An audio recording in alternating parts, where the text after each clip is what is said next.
Good morning, everyone. Today is the last topic of this chapter is human evolution. So the same tools for tracing evolutionary relationship के लिए जो भी हमने tools को use किया था, जैसे कि एक्सकैवेटिंग, खुदाई, टाइम डेटिंग, जो फॉसिल्स मिले थे उसका हमने जो समय निकाला कि वो कितने पुराने होंगे, studying of fossils as well as determining DNA sequence. DNA देखो, सबके डीएनए किस तरह से अरेंज्ड हैं, ये सारे पैरामीटर्स जो हैं उसी से हमने ह्यूमन इवोल्यूशन को भी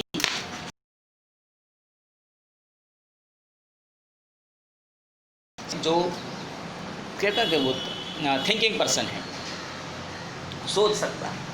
तो उसी ने ही ये सोचा है कि क्या किस तरह से ये सारे ऑर्गेनिजम्स डेवलप हुए होंगे। तो जब सबके बारे में सोचा है तो हम खुद के बारे में भी सोचेगा।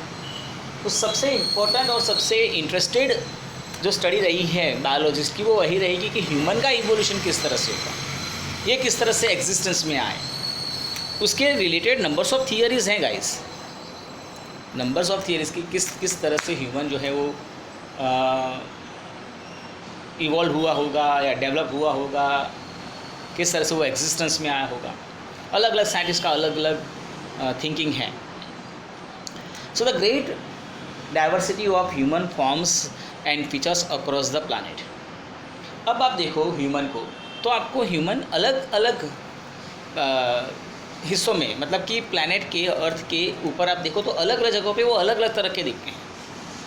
आप यूरोपियंस देख लो तो अलग दिखेंगे, आप एशियन देखो तो अलग दिखेंगे, आप वेस्ट इंडियंस देखो तो अलग दिखेंगे, चाइनीज़ जापानीज़ देखो तो सब अलग अलग उनके कुछ ना कुछ कैरेक्टरिस्टिक्स हैं, लुक्स वाइज अलग हैं।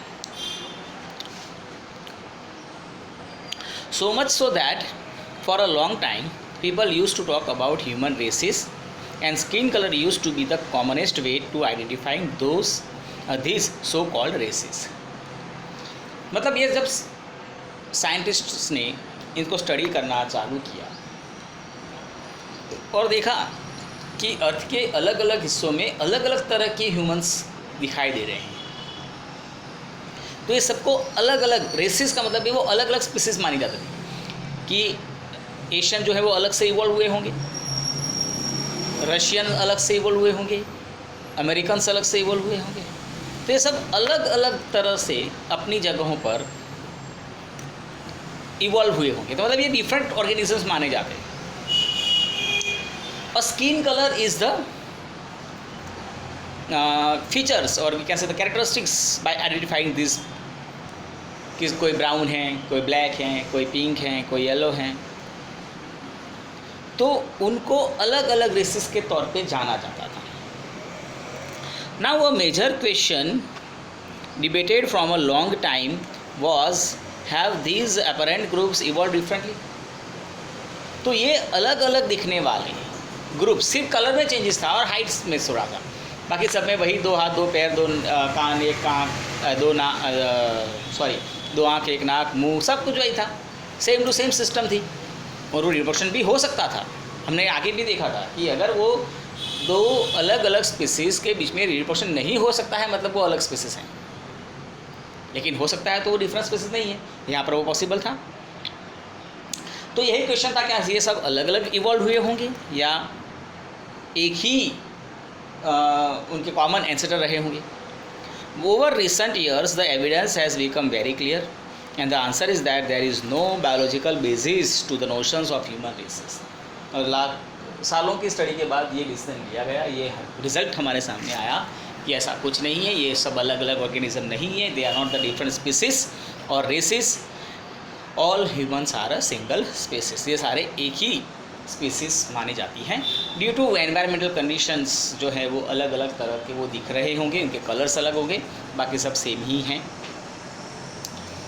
Not only that, regardless of where we have lived for the past few thousands years, we all come from Africa।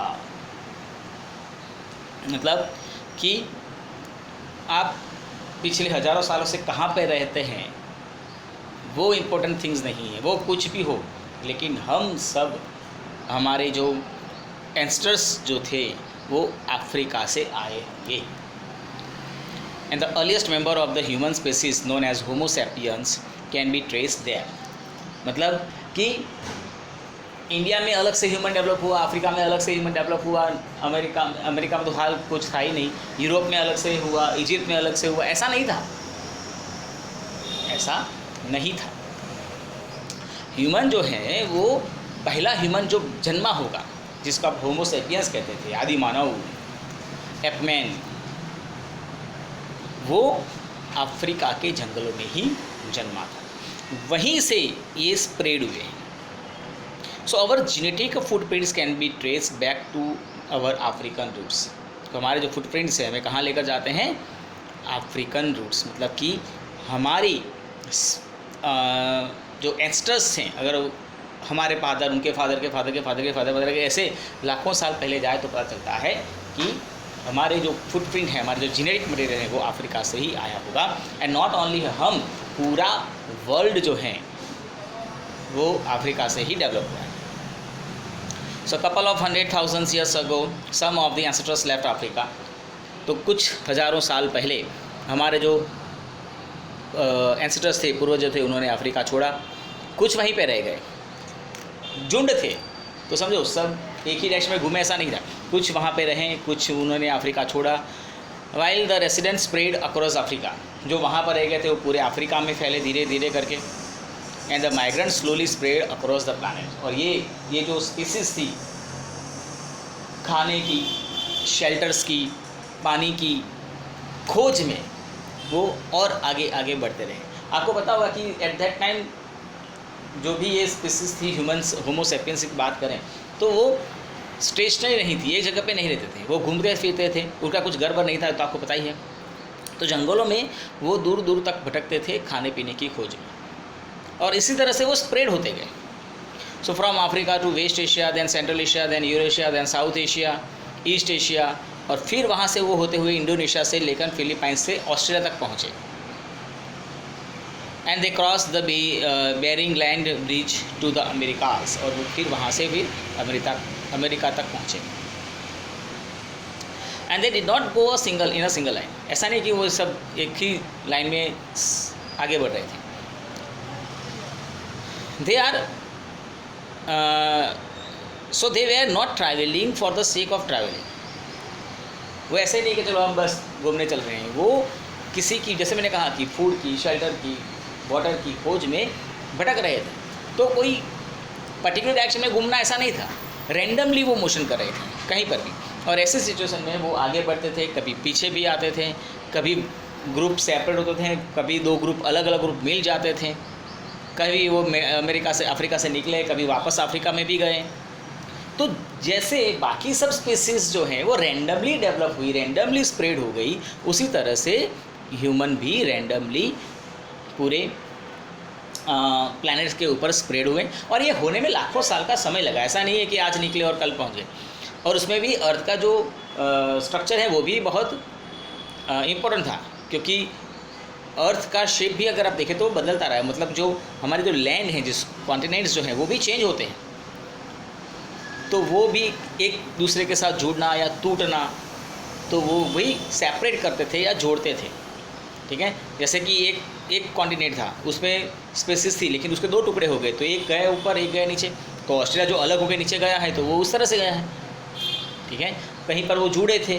तो इस तरह से आप देखें कि जैसे बाकी सब स्पीसीज़ का डेवलपमेंट हुआ है, उसी तरह से ह्यूमन का भी एक्सीडेंटली इवोल्यूशन हो गया है। ऐसा कोई नहीं था, चमत्कार हुआ कि ह्यूमन आया, ईव आदम आए या विष्णु जी आए और उन्होंने बनाया। ये सभी एक्सीडेंटल इवोल्यूशन का ही रिजल्ट है। And we are trying to live their lives the best they could. और वो वहाँ पर बसे जहाँ पर वो अपने आप को ईजीली सर्वाइव कर पाते थे, अच्छे से सर्वाइव कर सकते थे। एज आई टोल्ड यू कि जहाँ उनको अच्छा खाना, अच्छा पीना, शेल्टर वो सब मिला, वहाँ पर वो रहने लगे और वहीं पर अपनी जो स्पेसिस हैं उनकी जो जनरेशन है उनको डेवलप करते गए। और उसी डेवलपिंग में धीरे धीरे धीरे धीरे धीरे जैसे जैसे मैंने कहा कि अर्थ चेंज होती गई, उसका एटमॉस्फेयर चेंज होता गया, उसका एनवायरनमेंट चेंज होता गया, उसी तरह से जो ऑर्गेनिज्म से उसमें भी चेंजेस आते आते आते आज का ह्यूमन जो है वो बना है। तो ये था ह्यूमन इवोल्यूशन, किस तरह से ह्यूमन एग्जिस्टेंस में आया। मतलब हमारे सभी जो एंसेस्टर्स थे वो अफ्रीका से आए होंगे। ठीक है, यहाँ पर ये चैप्टर दोस्तों ख़त्म होता है।